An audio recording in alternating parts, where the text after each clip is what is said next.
Hello and welcome back to Searching for Service. I'm your host, Kelly Kirk. And I'm Joe Kirk. Before we dive into our guests today, Joe's going to remind us of our show's purpose. Our show's purpose is to unite people that are inspired to serve through amazing stories of service. And we get to do that with great guests, great organizations, and Rotary at its core. Speaking of great guests, our guests today are Ian Wiliams and Justin Baker of Still Point Insight. We hope you enjoyed this episode. Let's go. I'm your host, Kelly Kirk. And I'm Joe Kirk. We'll be back.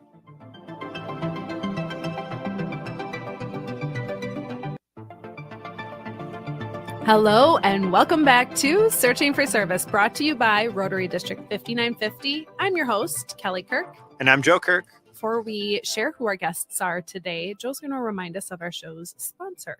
Yeah, our show's sponsor is Russell Hampton. Thank you so much for supporting the show. We couldn't do it without you.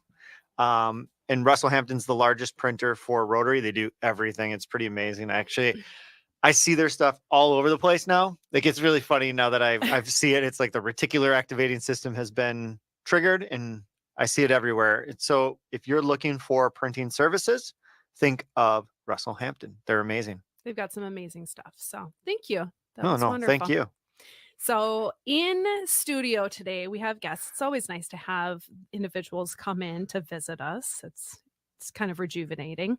We have our CEO of Still Point Insight, Ian Wiliams, and his right-hand man, Justin Baker, the CMO of Still Point Insight. Welcome, guys. Thanks for having us. We're happy to have you. And I think that this does call for a little bit of background on how we met. And so we met them out in the parking lot. And you want to come on? Hey, we need a guest. Come on in. No, actually, we met you guys through our Rotary meeting. You guys were one of the presenters there and presented on Still Point Insight. And we got some briefing on that and a lot of briefing on Justin and his background too. So it was nice. Yeah, it was really cool to hear. Well, not only thanks for speaking at the meeting, Mm-hmm. It was great, but just to hear a lot about the organization, Mm-hmm. the inspiration for how it started, what you're doing, why you're doing it. It's really, really, really great. So why don't we just start with that? Like, for our listeners that weren't at the meeting, sorry, you can join Rotary anytime. Is just kind of give us a quick little rundown of the organization that you guys are a part of and what it's all about. You want to take it? I'll take it. So the organization itself, SPI, we are trying to help do-gooders do more good. That's the very short version. We are organizational consultants, if you want to use the boring term. But Ian and I, neither of us we are not soil scientists. We are not agricultural experts. We are not forestry experts. We are not atmospheric scientists. We're social scientists. And so the best good we can do in the world is bring our social science to organizations who are doing the most impactful work in the world. And what you heard at Rotary is the root of our social science background. For me, that was a whole decade probably of burnout and restlessness and not being sure of what my purpose was in the world. And my long journey to getting my own act together and finding my own self-awareness and sense of purpose was the seed of being able to do this work in my 30s and then eventually Still Point Insight. Ian, do you want to talk about kind of how you ended up here too? Similar story in terms of personal journey leading to the work. And one of the things that Justin and I connected on very early on in our relationship was the mind-body practices. And so he spent a lot of time at the Rotary meeting talking about his background in Vipassana meditation. My background is a little bit different in terms of how I ended up here, but mind-body was definitely a part of it. So personal story is, professionally, I spent about 10 years in primarily youth education, ended up in the nature-based space. Along the way, had my own environmental awakening, which was kind of layered on top of my own personal journey of addiction and now recovery. And through that recovery and self-discovery process, I also found mind-body practices. And then that's where kind of the whole ethos of the company emerged was there's so much work to be done in the world. And there are so many wonderful organizations and individuals doing that work We just look at ourselves as this kind of social lubricant to come in and make sure that everything is functioning more effectively, more cohesively, more efficiently, so that they can increase their impact. And we're kind of, operating behind the scenes, so to speak. Mm-hmm. Did you hear that, Rotary? I do like that it's just it's a different form of service, right? And so that was something that spoke to me when Justin got up and spoke on behalf of Still Point Insight, and it struck a chord with me for certain. So I approached afterwards and I was like, "Hey, do you guys want to come on to the podcast and talk about the way that you're giving back and you're serving?" And so we love stories. Let's share a story of like one of the most significant impacts that you've seen thus far in maybe collaborations that you've done with individuals or teams or companies at that. Well, I think the lead in that we were joking about just before the show, right? You working at Luminate. Mhm. I've worked with a couple different teams there at Luminate Home Loans, and this was, what would it have been, end of 2020, right? So the interest rates are bottom of the barrel in the market, and everybody's going crazy. People are buying homes left and right, and people are selling homes left and right, which also means people are selling loans left and right. Mhm. And so I showed up originally as a well-being consultant with the team there, the Kim Peterson team. They were the Kim Burke team at the time.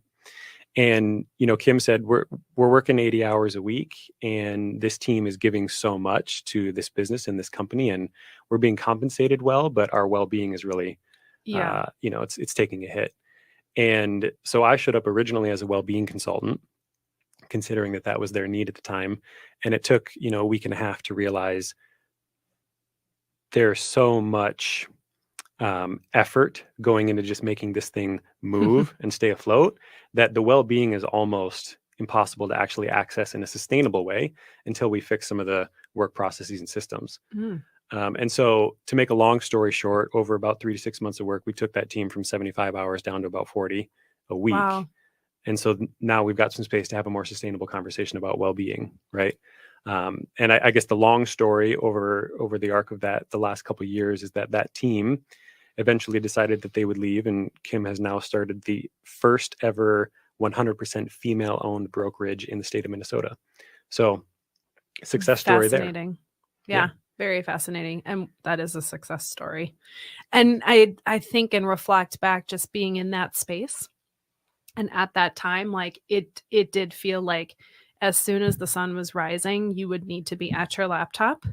And then it would go into the late hours. So to be able to like condense that amount of time that goes into it. And to your point, and my husband can speak to this as well, systems, processes, procedures are so critical to be able to do that. And so it sounds like that's something that's kind of the premise for Still Point Insight.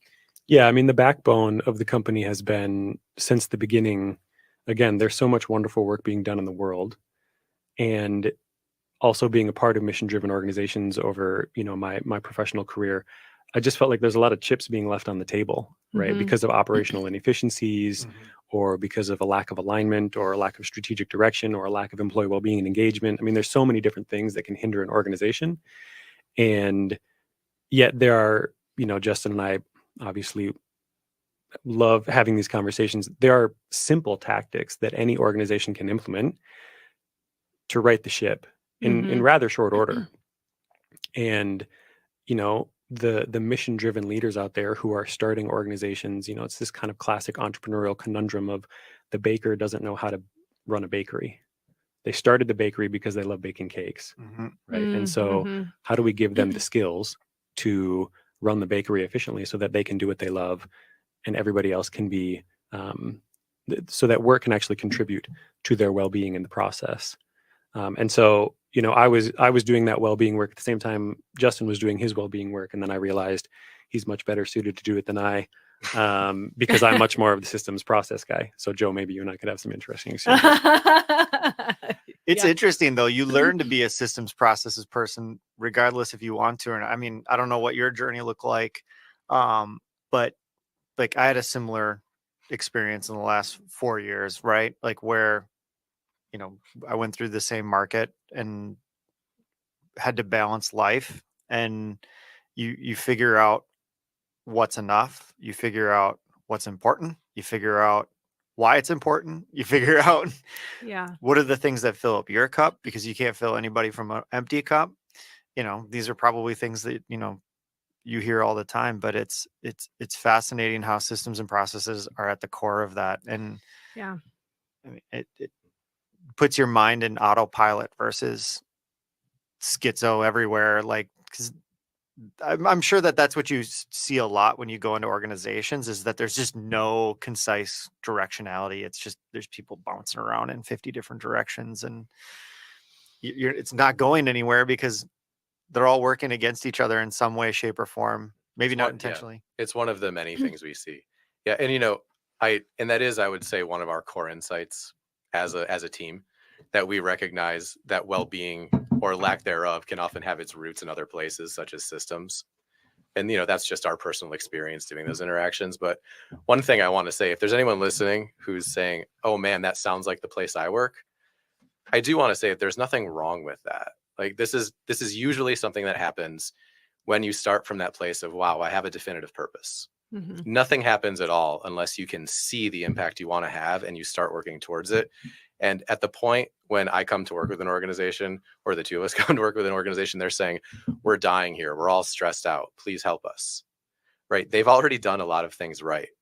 They've organized around the impact they're trying to have. They're working hard and they're growing. And that's why this is happening. Mm-hmm. And quite often it's people who are very mission driven and very oriented around what motivates them emotionally. Those people are often prone to not necessarily having the systems mind to begin with. Yeah. We can't be good at everything, but like, that's why Ian and I exist. Mhm. Like, we understand your mission. We care deeply about it. We can just help you fill in those gaps. Nobody starts an organization with 3 people and thinks, man, I can't wait till this is 200. I know exactly how to run a 200-person organization. I don't know anyone like that. I've never met an entrepreneur like that. Do you find that scale is the most difficult component for a lot of these organizations, where like they started at a certain point where they were in their comfort zone, everybody had a role that seemed to fit, and then it exploded or it got bigger, and now all of a sudden they're like, I don't know how to manage people. I don't know how to keep them busy. I don't know why all of our people keep quitting. Oh, it's because you have no standard operating practices. Right. I So can't. they have no idea what to do. I can't nod my head any harder, and I'm not sure Ian can either. And what happens? It's not scale itself that's the problem. It's that as things scale, the roles and responsibilities change, right? And the relationships change. When it's just the 4 of us in a room, we can run a great podcast and make eye contact with each other, and this relationship is easy, right? Then what happens when we're not in the same room together anymore? Or what happens when we hire 50 more people and they're all out there and we don't have this, face-to-face relationship every day, right? That's a completely different dynamic. And that's not how we started. And all of a sudden, my job becomes very different. I have to manage people that I'm not having this intimate relationship with. Do you find a little bit of founderitis sometimes in organizations, where the founder or the person at the tip of the spear is trying to do all of the things and is kind of the root of the breakdown? That can be the case. It certainly wouldn't be good business practice for us to sit here and say, yes, we see that all the time, because we work with a lot of those leaders. But the reality of the situation, not any of you listening to this. Yeah. The reality of the situation is, to Justin's point, an organization grows, and as it's going through a growth process, the needs of the organization change, right? So to your earlier question about, is it the scale that does that? What we found is that with these smaller organizations, a big challenge as they're growing from 1 employee to 100 is, how do we just maintain the cultural roots, right, of the startup, right, where everybody's orienting around this mission that's important to them. And then once you're going from 100 to 500, the challenges are totally different, because now you need a durable organizational infrastructure that scales.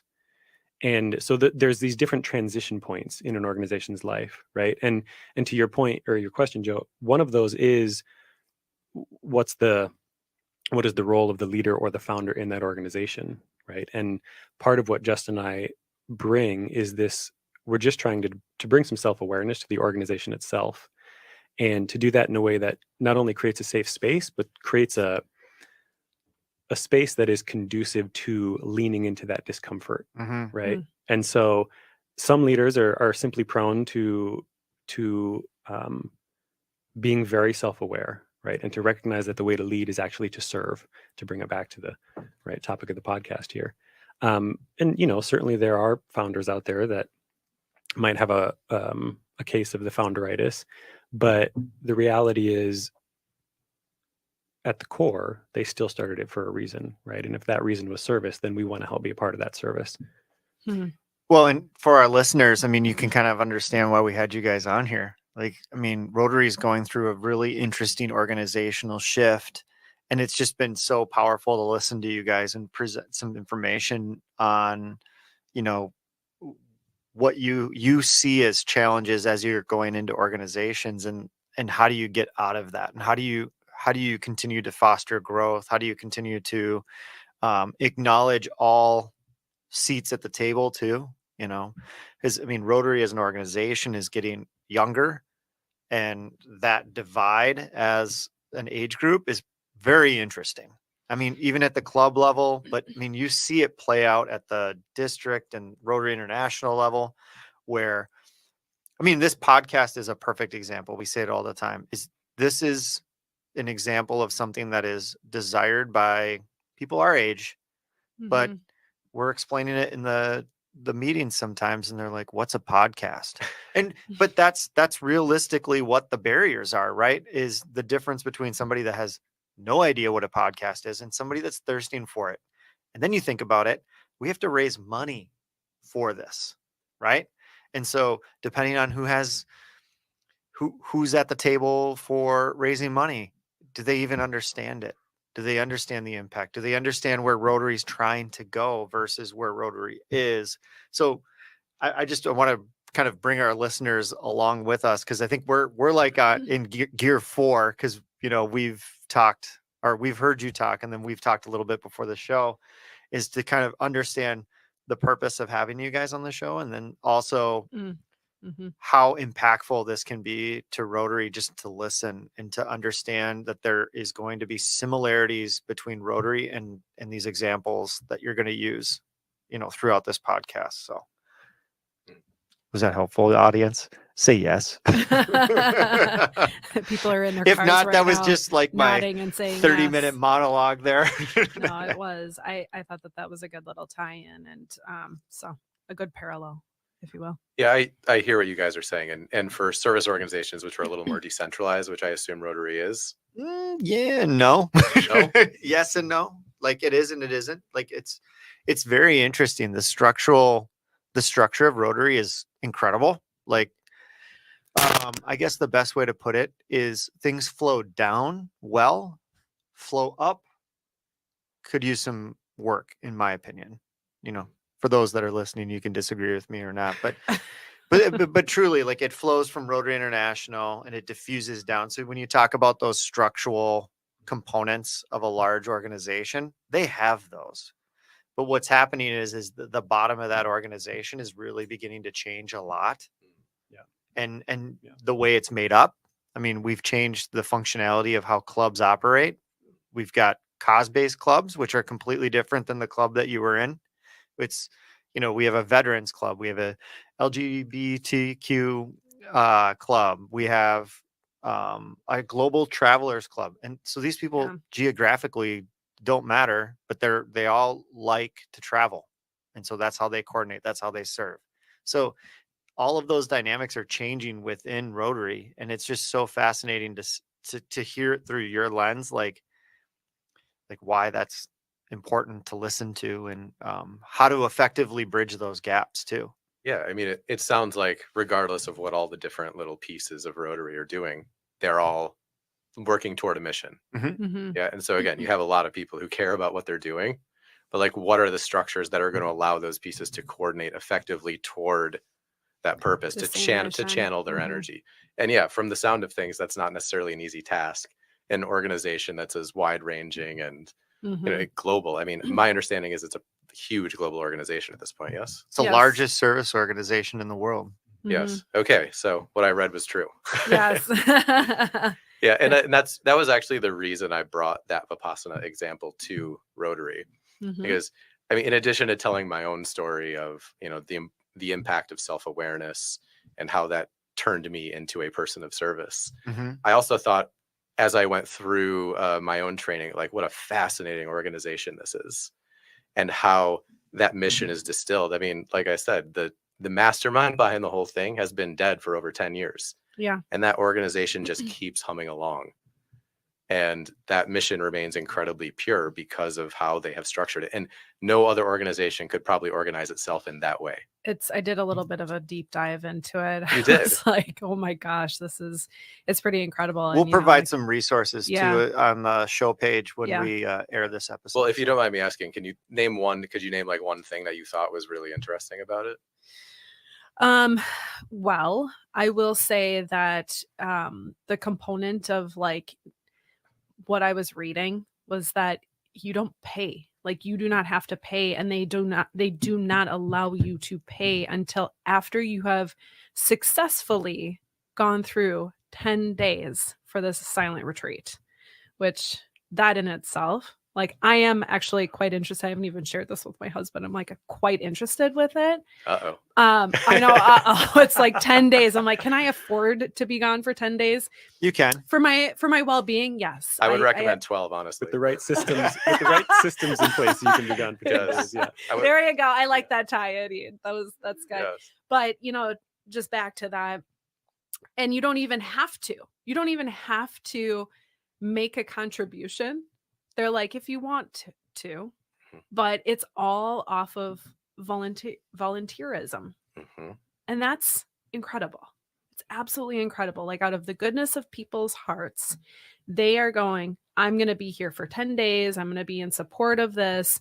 And the only way that you can like become a teacher is if you have like successfully gone through it a couple of times, right?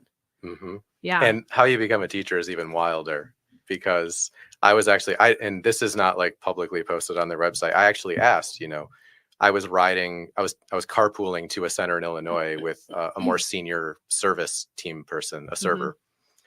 And there were the student and I who were in the back seat, how do you become a teacher? Is there an application process?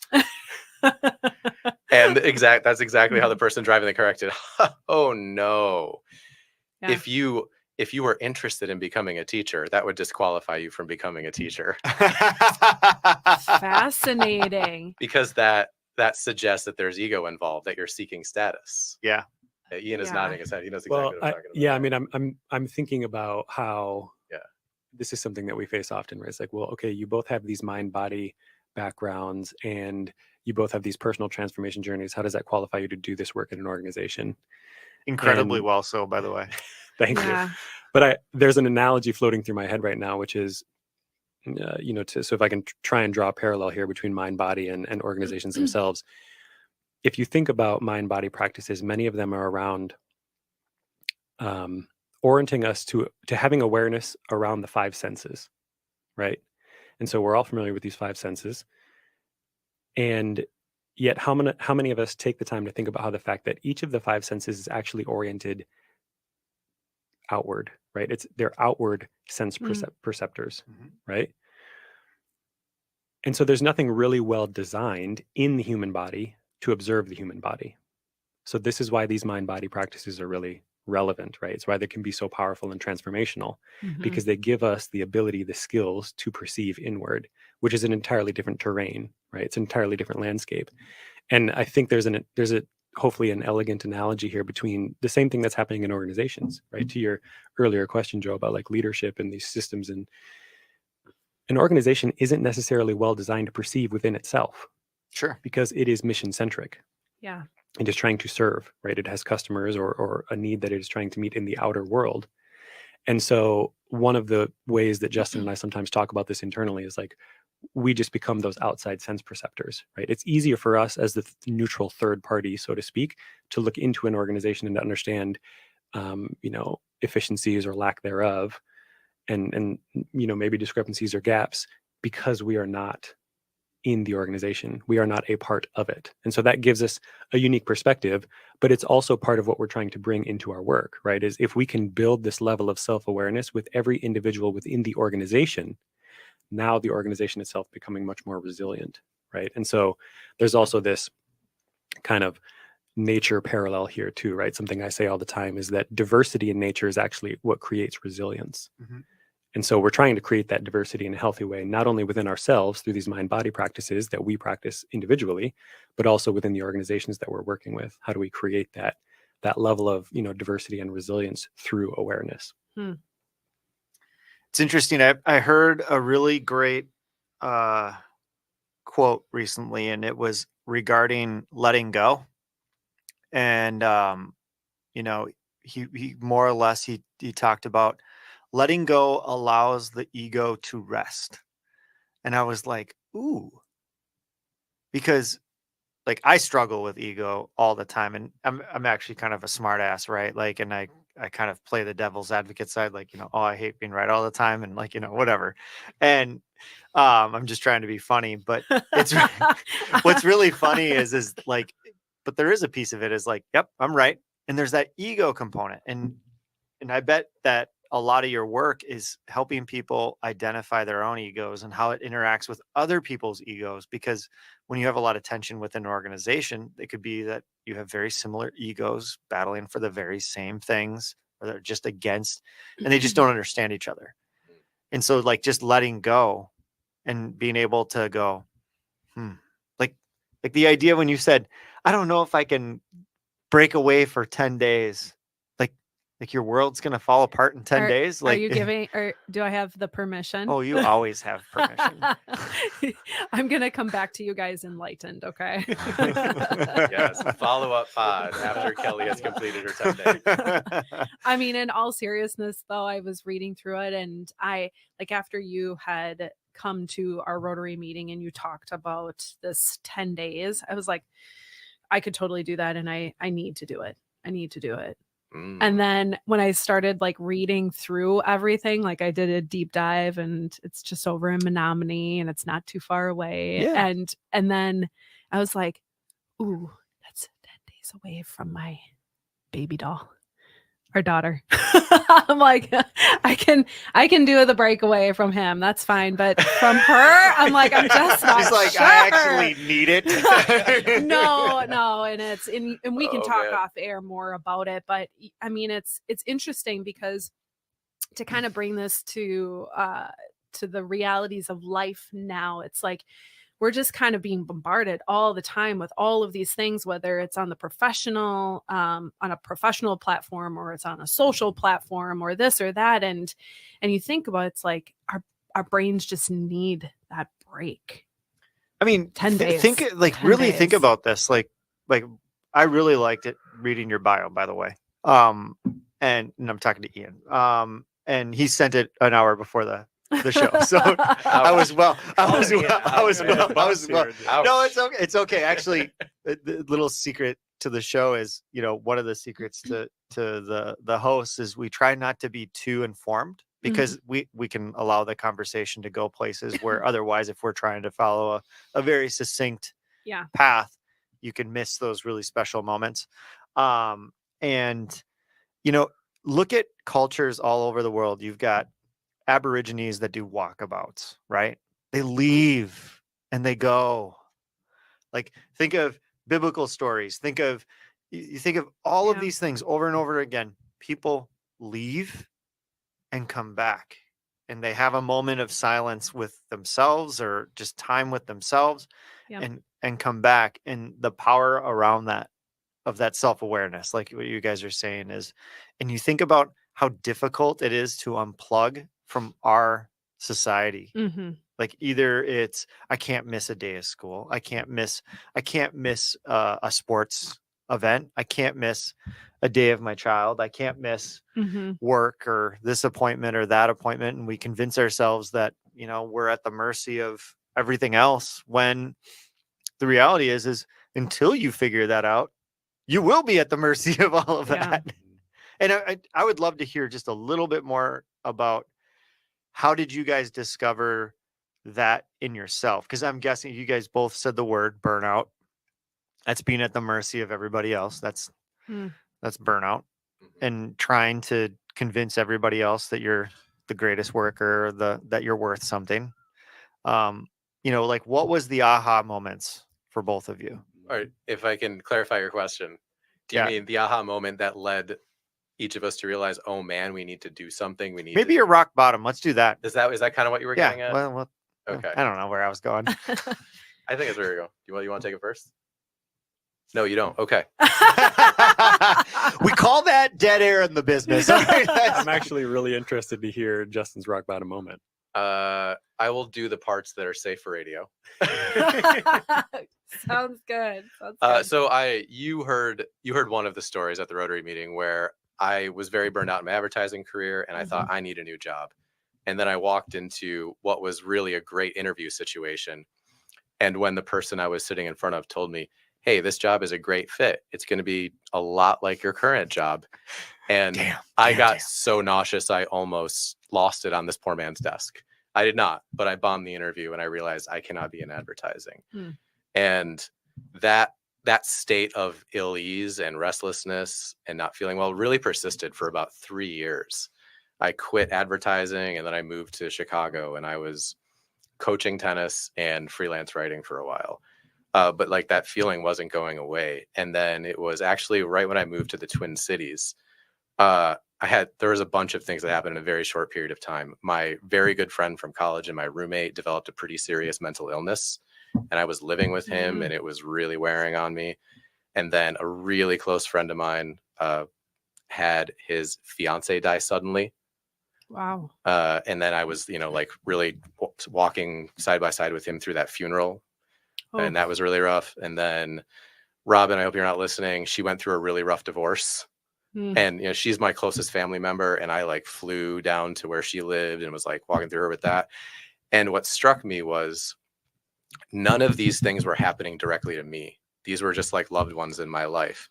And I became so overwhelmed emotionally that I couldn't cope. I was having trouble sleeping. I was totally restless. I couldn't focus at work. Yeah, your cup was empty. It was empty. And I always felt like I had coping mechanisms in my life. I was an active person. I felt like I had ways of dealing with whatever stress there was, but I was like, my coping mechanisms aren't working anymore. I feel completely fried and zapped out. I feel totally restless and directionless in my life. And I went on a mental health campaign. And I tried getting a therapist, and I tried going to 12-step meetings because I am from a long line of male alcoholics, although I was fortunate not to actually become an addict myself. So I went to, I think it's Al-Anon when you're family of an addict. Yep. Yeah. Yep. So some Al-Anon meetings. And then, as I mentioned in the talk, the girl I was dating said, hey, you should try this Vipassana 10-day thing. And I'd heard of it because I had an uncle who had done it a million years ago, who was an aging hippie. He's a good man. Love it. He's not living in a van anywhere. He's a lawyer, but there you go. You can't throw the baby out with the bathwater. I mean, there's something to that. But right? he was one of those guys who went to India when he was in his 20s. Okay. In the 1970s. And I tried all of those things, and the 10-day was what changed my life. That was the walkabout. That was the letting go. That was the window I needed into my internal world that I had not had until that point in my life. A moment of filling your cup. Well, you're just witness it. pushing me seeing closer the cup, to at that. least. Justin. Yeah, it's no one teaches us. I mean, maybe if you're not, I don't know, raised as an athlete in American male culture, but nobody ever taught me how to gaze inward and understand anything that was happening inside of me. Just be tough and figure it out. Exactly. Be there for other people. Sure. Yeah. Fight harder, be tougher. Yeah. Shove it Suck down. less. Yeah. Suck less. Well, Ian, we want to ensure that you've got enough time to share your. No, he seated the ground there. rock He asked bottom. for it. Yeah, no, that was a great question. Thanks for that. I've never asked that question to Justin, so it's always wonderful to grow closer. That was the PG version. As we I'll go give you the this real way. one. Yeah, that's it. The off-air conversation. We have plenty of those. I would say that my rock bottom moment was also, one of the highest moments of my life. I've told this story on a number of podcasts before, but I mentioned earlier in the podcast, I have an addiction and recovery story. So at this time in my life, it's 2013, I'm about 10 years into my addiction journey, which lasted about 12 total. And I had this beautiful American Staffordshire Terrier pit bull, and she was the love of my life. And she was in my life for about 4 or 5 years. And she had her own mental health issues. And so as a family, we made a very difficult decision to put her down early. She was probably, we think, about 6 when we let her go. And that was on December 30th of 2013. And a couple days later, I was laying in bed awake, staring at the ceiling in the middle of the night, and she came back to visit me. She poked her nose into the room, hopped up on the bed next to me. I could see her and I could hear her, but she didn't make an imprint on the mattress. She curled up next to me and she let out this sigh that she always let out when she goes to bed. And I rolled over and I fell asleep instantly. And the next morning I woke up and I was journaling as a way to process my emotions at this time in life. And I started writing about the experience as if it were a dream. And I realized during that writing session that I was actually awake when this happened. And it was this completely profound, unexplainable, mystical experience. And it was a great thing that I was home alone. I've never had an ugly cry like that before, nor have I ever had one like that since. But that I'm was trying not to get emotional right now. yeah, Actually, it's still an emotional story for me to tell. But that was the turning point for me, right? Because it was not only within the context of where I was at in life at the time, which is so frustrated with my behaviors and myself, Mhm. and knowing that I wanted to change so deeply and just feeling like I had zero skills to do it. But then to have this mystical experience that completely shattered my perception of reality, right? I mean, it just blew the door off the hinges. And I knew in that moment, okay, all of this spiritual stuff is real, right? There Mhm. is something beyond the veil. And, at the time, as a naive young buck that I was like, I'm going to go figure this out. And so that week I went to my first yoga class. And then a couple months later, I started sitting meditation. And then a couple months after that, Qigong, and then Tai Chi and martial arts. And it just became the snowball effect. But that was really the catalyst moment for me, which was, the turning point, Hmm. which also really marked the beginning of a deep journey inward. You made a comment earlier that I kind of went, really? Like, because you get questions sometimes like, what makes you qualified?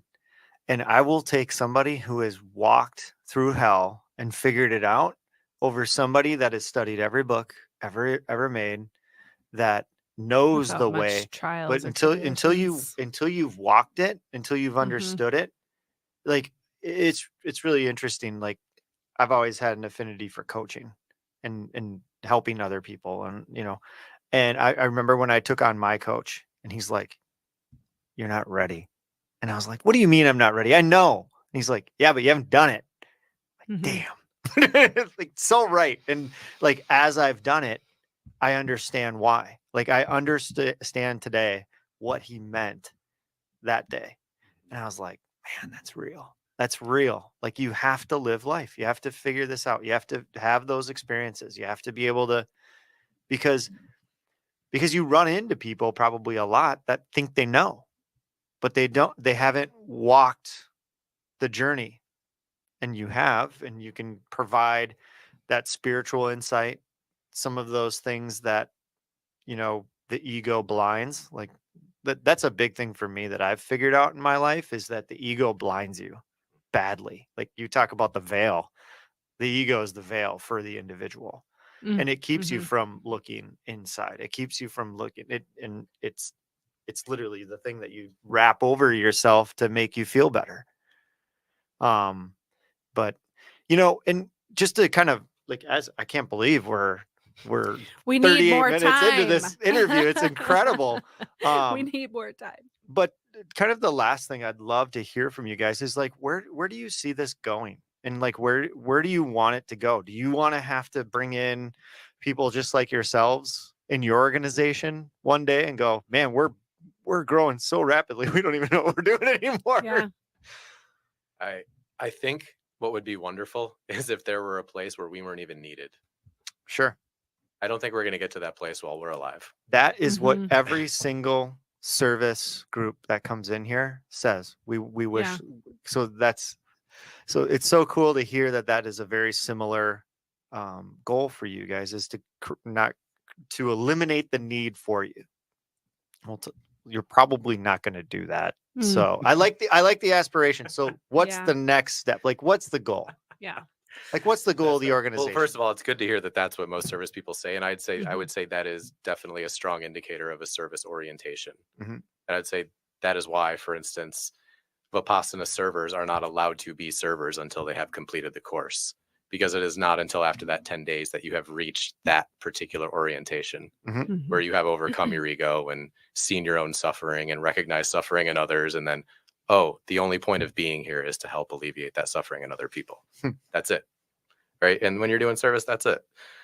So how do we alleviate more suffering? For us, we're very interested in working with, the social and environmental impact organizations. And I think a short-term goal for us is to do something to stem the tide of this mass extinction of our global ecosystem. And obviously that's a pretty tall order too. You can chime in on this one. I mean, right now, the short-term goal is probably to extend the carbon timeline, right? Was IPC saying like 2030, if we don't do anything by 2030, point of no return? Is that about right? Yeah, the IPCC, International Panel on Climate Change, suggests we need to reduce global carbon emissions by 50% total by 2030, and we need to get to net zero by 2050. So, if you look at what that's going to take, right? I mean, sometimes we're having a hard Interest rates aren't coming down anytime soon. I mean, probably, hundreds of trillions of dollars to make that work in the end. But the tall order of the task paired with the tight timeline that we are on is something that that's honestly what keeps me up at night, and is why this company exists in the first place. Because, as Justin was saying, we're really interested in serving the organizations that are focused on social and environmental impact, because those are the missions that we personally care about. But we're not necessarily, as he started off the podcast, like, we're not specialists. We ourselves are generalists, and we're kind of agnostic to the solutions. We just know that there's a huge pie of problems to be solved, and we want to be a part of doing what we can to solve those problems. And so, to answer your question a little bit more directly myself, Joe, like, what we're trying to do is build the premier resource for mission-driven organizations. And that resource of information is not just one that is intellectual information, but we're also trying to provide experiential information, experiential understanding, right? And we try and differentiate between those two things. And so if we can deliver those skills, for lack of a better term, in a direct way or a decentralized way, right, to provide the support that these mission-driven organizations who have said this is the problem we are trying to solve, right, whether it's deforestation or farming or all of the social injustices that exist in the world, no matter what lane those people are in, the organizations themselves largely need similar support, right? And so we're just trying to provide that support, and we're trying to do it in a effective and efficient way, because if there's someone out there who's got business development experience, you might be able to call me out on bad business strategy, but we're not really looking to bring customers in and keep them for life. We're looking to work with organizations and clients that need the skills, but then they become self-sufficient themselves, right? Because there are so many organizations that need these skills. And so, and you do that enough, and then the thing that keeps you awake should actually be the thing that gives you some inspiration for humanity. Because, like, it's so funny when you said the thing that keeps you awake. I'm like, that's the thing I believe most in humanity. I'm an optimist. I'm like, when the rubber meets the road, we tend to figure things out.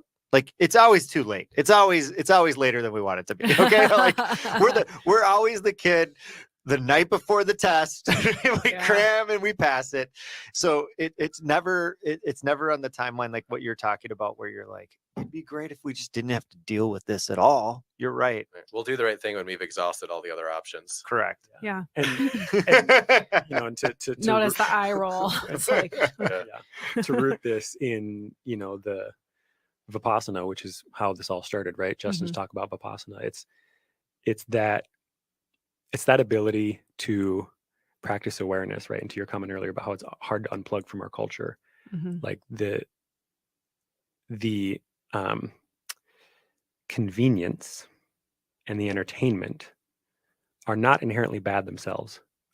I personally, like, I think Justin and I might have different views on ego. I think it gets a bad rap. But what they do is they don't provide the space for us to really ask these deeper questions, right? To really Right. lean in and go Mhm. to the depths within ourselves, within society, right? Yeah. Environmentally. And that in the end will be our demise if we can't figure it out. And so Mm. the opportunity to do this work as individuals, right? And to serve other individuals that are doing this work. I mean, you heard what keeps me up at night, but it's also, this is what gets me out of bed in the morning, like you said. I love That's it. so What a good. what a great way to end her. That I was a good know. I mic wish drop we didn't moment. have to I tap know. out on this one because we could go for hours and hours. But truly, guys, thank you for coming in on a whim too. I know that I kind of like approached you like afterwards, and you're like, "Wait, She does that. what is?" Oh, sure. Well, we can come on the show. That's fine. So I thank you greatly for coming on and speaking your voices regarding Still Point Insight and your stories as well. It's great. I'm your host, Kelly Kirk. And I'm Joe Kirk. We'll be back.